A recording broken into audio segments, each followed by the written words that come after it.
புதிய அரசியலமைப்பு உருவாக்கப்படின் 13ஆம் திருத்த சட்டம் அவசியமற்றது.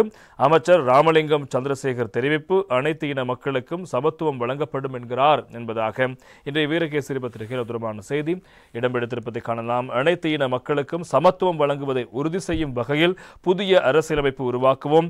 புதிய அரசியலமைப்பு உருவாக்கப்பட்டால் 13ஆம் திருத்தத்துக்கான தேவை காணப்படாது. தேசிய இனப்பிரச்சினைக்கு தீர்வு காண 4 பிரதான மூலோபாயங்கள் கையாளப்படும்.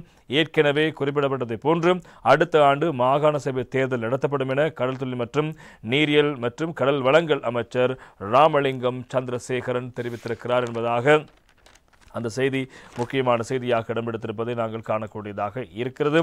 அவர் மேலும் சில விடயங்களை குறிப்பிடுகிறார். இலங்கையில் நடைமுறையில் உள்ள அரசியலமைப்பின் 13ஆவது சட்டத்தில் முன்மொழியப்பட்டுள்ள மாகாண சபை முறைமை முடிவு கொண்டு வரப்படும் என்று புதிய அரசியலமைப்பில் 13ஆம் திருத்த சட்டம் ரத்து செய்யப்படும் எனவும் மக்கள் விடுதலை முன்னணியின் பொதுச் செயலாளர் டில்வின் சில்வா வீரகேசரிக்கு வழங்கிய பிரத்யேக செவ்வியில் தெரிவித்திருந்தார். இந்த விடயம் மற்றும் சமகால அரசியல் நிறுவனம் தொடர்பில் வினவிய போது கடல் தொழில் மற்றும் நீரியல் மற்றும் கடல் வளங்கள் அமைச்சர் ராமலிங்கம் சந்திரசேகர் இந்த விடயங்களை சுட்டிக்காட்டி பேசியிருக்கிறார். அடுத்த வருடம் மாகாண சபை தேர்தல் நடத்தப்படும் என நாம் தெளிவாக கூறியுள்ளோம். அதே போன்று புதிய அரசியலமைப்பு உருவாக்கப்படும்.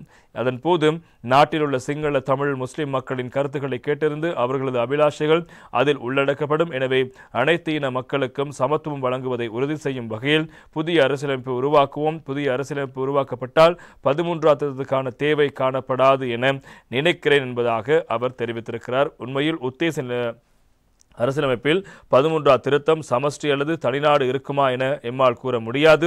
இதுவே அவரது கருத்தாகவும் இருக்கலாம். எனவே நாம் ஒன்றை தெளிவாக கூறிக்கொள்கின்றோம். நாம் தேசிய இனப்பிரச்சினைக்கு தீர்வு காண 4 பிரதான மூலோபாயங்களை கையாளுவோம். முதலாவது பொது பிரச்சனைகளை தீர்ப்பதற்கான நடவடிக்கை எடுப்போம்.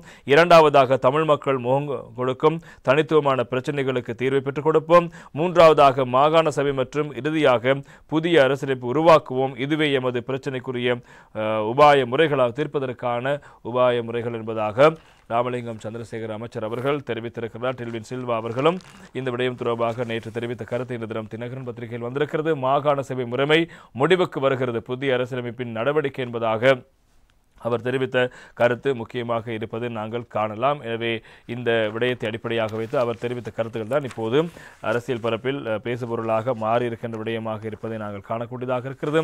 எனவே இந்த மாகாண சபை தொடர்பாக அவர் தெரிவித்த கருத்தை நாங்கள் பார்க்கலாம். நாட்டில் நடைமுறையுள்ள அரசியலமைப்பில் 13ஆம் சட்டத்தில் முன்மொழியப்பட்டுள்ள மாகாண சபை முறைமையை முடிவு கொண்டு வந்து புதிய அரசியலமைப்பின் ஊடாக அனைத்து இன மக்களும் மக்களுக்கும் சமமான உரிமைகள் கிடைப்பதை உறுதி செய்ய தேசிய மக்கள் சக்தி அரசாங்கம் நடவடிக்கை எடுத்துள்ளதாக மக்கள் விடுதலை முன்னணியின் பொதுச் செயலாளர் டில்வின் சில்வா தெரிவித்திருக்கின்றார்.